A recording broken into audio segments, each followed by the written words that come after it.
যারা বাংলাদেশে আমরা গ্লোরিফাই করতেছি ট্রেডিংটারে, ওরা 100% ফেক ব্যালেন্স ইউজ করে। আমি বলি না সবাই, বাট বেশিরভাগ মানুষ ফেক ইউজ করে আর সোশ্যাল মিডিয়া দেখা পাগল হয়ে যান না। এখন আমাদের ভিতরে টেন্ডেন্সি কি করে যে আমার কাছে তো ভাই ক্যাপিটাল আছে $500, ও তো এক ট্রেডই মাইরে দিতেছে $200, বাংলাদেশি টাকায় 25,000 টাকা। তাহলে আমি কেন $10 প্রফিট করবো, তাও একদিনে? ও তো এক ট্রেডে $200 প্রফিট করতেছে। নো, হবে না।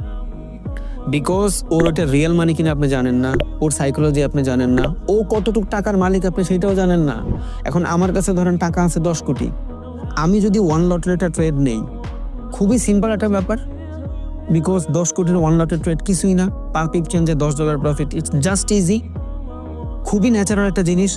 বাট ভাই আপনার কাছে ক্যাপিটালই আছে $500, আপনি যদি ওয়ান লটের ট্রেড নেন পাবেন মাত্র 50টা পিপ, অ্যাকাউন্ট খালি। সো আপনি যা দেখতেছেন